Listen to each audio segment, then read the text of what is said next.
Welcome back to another episode of Week in Review. At number 7, we have the 3.3 and 3.3.5 updates. CIG made an announcement this week that object container streaming won't be ready for the 3.3 release at CitizenCon on the 10th. As such, OCS, Hurston, and the related features of those won't be available until mid-Q4 in a separate patch CIG are calling 3.3.5. We don't have a firm release date for this, but it's expected to be around mid-November. As CIG are currently planning to reveal OCS Evocati builds, many speculate that we could see it sooner rather than later, but it's likely CIG will want to thoroughly test everything about this system due to how much of the overall game is affected by it. As always, I'll keep you updated on news and progress. At number 6, we have the Piracy sale. This week saw a new sale appear from CIG, offering 5 ships up for sale to help stamp out piracy in the verse.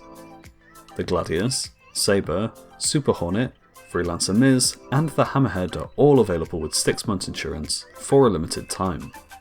We don't know how long the sale will last, but if you've been looking to pick up any of these ships, now's your chance.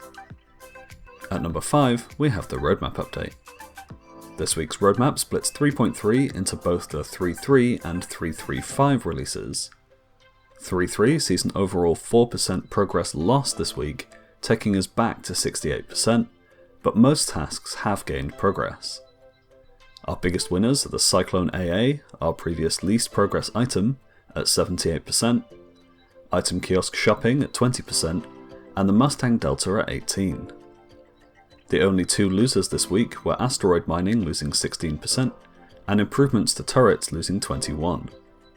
This leaves us with the Cyclone TR at 38%, Hurston Dynamics Dominance at 46%, and the Hurston Dynamics Attrition at 47%, being the tasks with the least progress to the next release. Despite the overall downturn in progress, 3.3.5 has removed nearly half the tasks from the list, so we can be fairly confident that most of these features will come online before the release in 2.5 weeks' time. 3.3.5 tells a different story, currently sitting at 88% completion. 8 of the 16 items on this roadmap are complete, with the least progress being on object container streaming and no-fly zones at 33 and 37% respectively. We'll see how this aspect of the roadmap in particular plays out, but with CIG planning to release an Evocati build of it soon, I'm sure it won't be too far away. And to round it all off, we see no progress on 3.4 for this week. The next 2 weeks will be critical in seeing which features make their way into the final release, and I'll be watching keenly to see how it plays out. At number 4, we have lore content. This week's lore content is the second installment of the On the Run series, the story of Maz and Alex in the Belligerent Duck. It follows their story around the verse, evading the UEE and generally being up to no good. If you've been following the story or picked up one of the promo skins, check this out for a little more info on how they're getting on. At number 3, we have Around the Verse. This week's ATV is another roundup of the latest work and changes for Star Citizen this week. The first of these updates is the work that CIG is currently doing to integrate the navigation UI and route planning deeper to the mobiGlas. It will allow you to select a destination, and it will route you around any obstacles in your way to allow you to reach it. This is a vast improvement of the current system, which requires you to do all of this yourself. Work also progresses on allowing you to have multiple users in a group chat using the mobiGlas. ArcCorp's Moon, Waller, continues to progress, and CIG are having internal discussions on other forms of mining that might complement this planet well, with its ice-based formations. CIG are working to 1/10th scales for planets and distances between, 1/6th scale for Moon, and 1:1 for stars. This means moons will feel a little bit bigger, and planets will feel a little bit closer to the stars, but it should still produce a fantastic experience for play, and feels quite good so far. Work continues on the Anvil Hawk, first shown on the holiday livestream. It'll move to Grey Box next month, and is looking quite good already. The Aegis Hammerhead continues development, with damage and lighting states being built out. It's the focus of this week's RTV, so we'll have more info on it in the next section.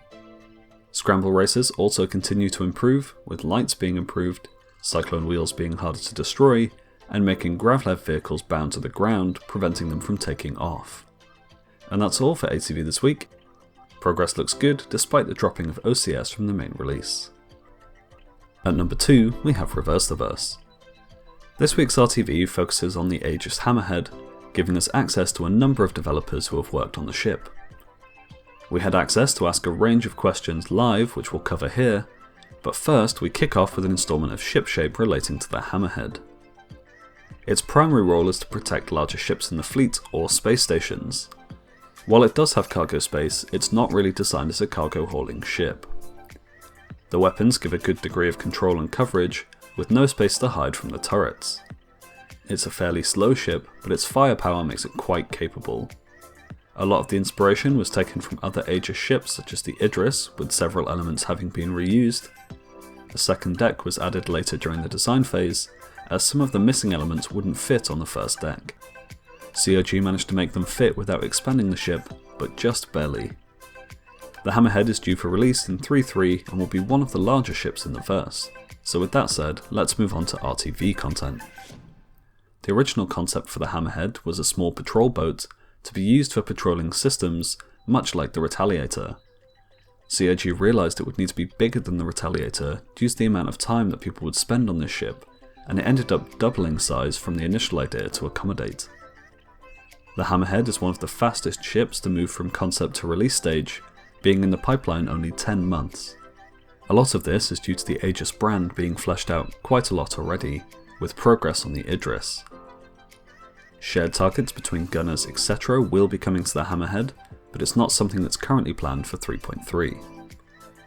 There's no plan for NPC controlled Hammerheads in 3.3, but that's not to say we won't see them in future releases. The speeds and such are currently being tweaked, so CIG can't give any exact numbers, but it'll be around the same speed as a Starfarer. The Hammerhead will be able to run all 6 weapons at once without issue, but if you add too much strain to its power plants, that may no longer be true.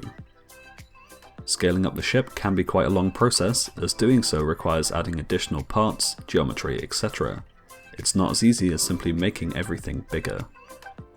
The Hammerhead doesn't have many weak spots, but it is slow. The engines are at the rear, and it doesn't perform very well in atmosphere. It is also possible to shoot off all of the turrets on the ship, but they are pretty tough, so you might struggle with this. Despite some misleading concept art, the turrets at the rear of the ship are slightly offset from the ones at the front, so they shouldn't obstruct each other too much, hopefully. The Hammerhead will be able to shoot down missiles and torpedoes to act as a flak shield, but it's not known when this will be possible. In 3.3, all turrets will need to be manned in order to operate, but you'll be able to automate them in the future.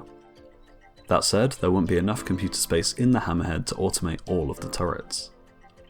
In 3.3, none of the weapons will be able to be pilot controlled, but they will be able to be slaved to the pilot in the future. The Hammerhead comes with a mess hall, bridge, engine room, crew quarters, captain's quarters, component rooms, bathrooms, and multiple lifts. It also comes complete with 8 escape pods. Finally, you can put a rover on the cargo lift, but you'll lose the cargo space, so it's up to you which you'd prefer. And that's all for RTV this week. We'll soon have a chance to play with the Hammerhead, and I'm sure many citizens are keen to try it out. And finally, at number 1, we have the community overview. The community remains excited to see what the 3.3 release will hold, but the 3.3.5 release has caused some mixed reactions. While half of the community are happy to see CIG sticking to their promise of pushing features out of a release when they're not ready, this feature in particular has been so hyped as critical and important that much of the community is sad to see it pushed. That said, most are appreciative of CIG's efforts to push it in before 3.4, despite the impact that it might have on the content of the 3.4 release. We're also waiting to see the promised Evocati build, but time will tell as to when it appears. That's all from me for this week. Like if you liked it, get subscribed, and leave me a comment letting me know what you thought. I'll see you in next week's episode of Week in Review.